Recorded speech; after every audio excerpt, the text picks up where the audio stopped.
In this video, we'll be taking apart the Infinix Note 50 Pro. If you're interested in seeing more videos like this, make sure you subscribe and click on the notification bell so you'll be notified once I upload a new video. Also, if you need any tools, there are links in the description.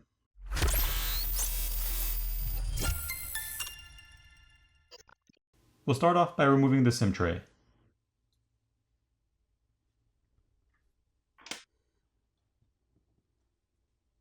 Taking a look at the SIM tray, we can see a red rubber gasket around the opening. Now, heat needs to be applied to the backplate using either a hairdryer or a heat gun to loosen up the adhesive underneath, and then a pry tool can be used to pry the backplate off. I prefer to use a hairdryer since there's less of a chance of damaging any of the components inside by overheating them.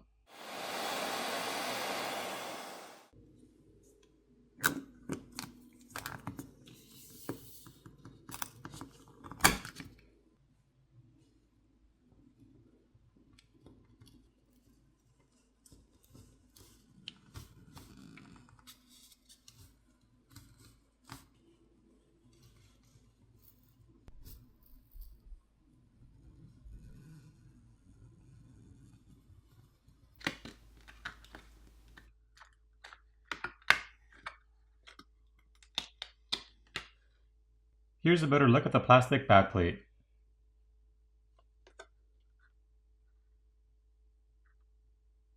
The glass lens covers can be replaced by applying heat and prying them off, so you won't need to take apart the phone to replace those. However, if you do want to replace the camera bezel, there are 5 Phillips screws on the other side which need to be removed. At this point, there are 17 Phillips screws which need to be removed.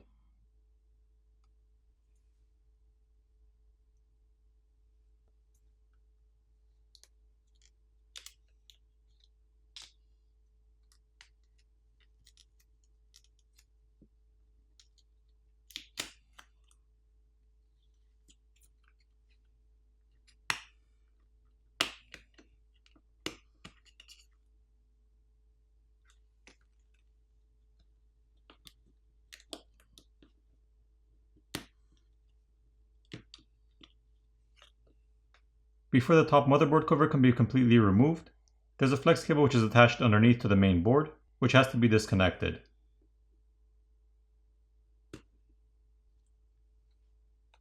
One of the first things we notice is the bioactive halo light and health sensor, which is located here. This sensor basically measures your blood oxygen and heart rate. The dual LED flash is located here. There's a rear ambient light sensor and a flicker sensor, as well as the NFC antenna. The wireless charging coil is located in the center, and there's graphite film to help transfer heat. Here's a look at the other side. The battery cables can now be disconnected, followed by the rest of the cables. There is a pull pouch provided to help you pry off and remove the battery.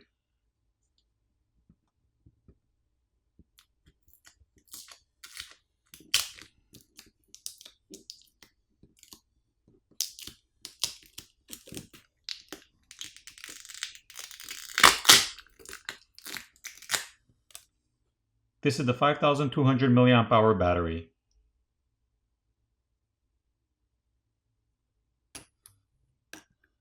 The coaxial cable on the right side of the board can be disconnected by just popping it off.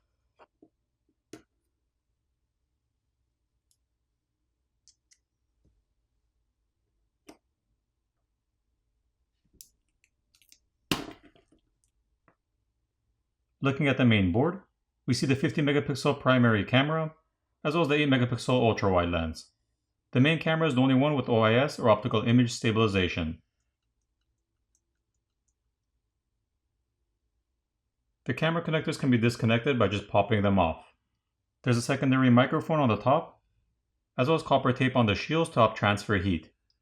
There is also a liquid damage indicator sticker, which is that white sticker. Looking at the other side, we see the 32 megapixel front-facing camera, the infrared or IR blaster, as well as the proximity and front ambient light sensor. There's additional copper film on the back shields, as well as thermal paste to help transfer heat.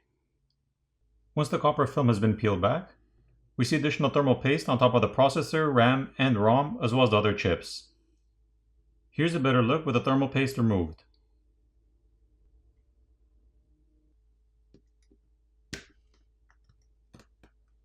Looking at the bottom speaker assembly, we see a mesh filter over the speaker opening. And here's the speaker itself. This flex cable connects the main board to the subboard, as well as the screen cable.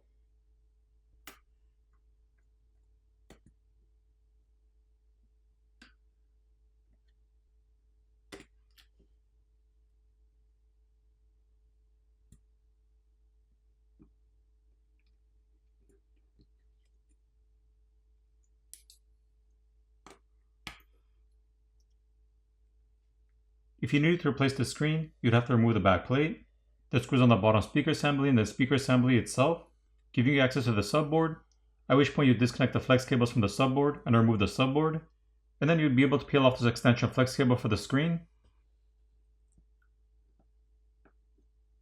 at which point you'd be able to lift up and pull out the rubber gasket, which is by the screen cable, and then you'd heat up in front of the phone where the screen is to loosen up the adhesive underneath, pry the old screen off, apply new adhesive, reapply the new screen, making sure you run the flex cable back to the opening in the midframe, and reassemble the phone.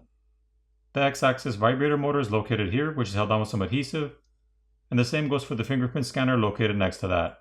To replace either of those, just apply some heat and gently pry them off. Looking at the subboard, we see the primary microphone located here, rubber gaskets around the connectors and charger port, as well as a liquid damage indicator sticker, which is that white sticker on the corner. The SIM reader is located on the other side, and this is the connector for the fingerprint scanner. This flex cable is for the volume keys and power button, and if you need to replace that, you'd have to pull out this plastic bracket which is inside of the slit of the frame, and then you gently peel off the flex cable from the frame and pull it out. As for the buttons, those can be pulled out of the frame.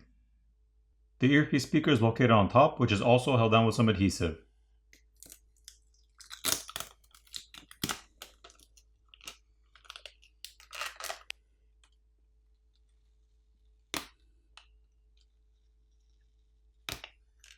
Once that flex cable has been peeled back, we see a fairly large copper vapor chamber which runs underneath the battery, as well as the motherboard.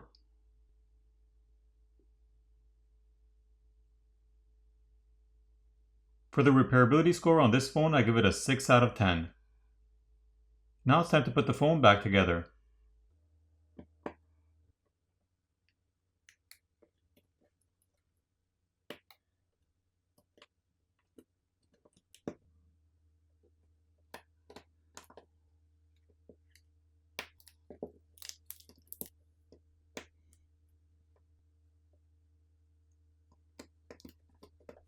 Once everything's back together, apply new adhesive and reapply the back cover.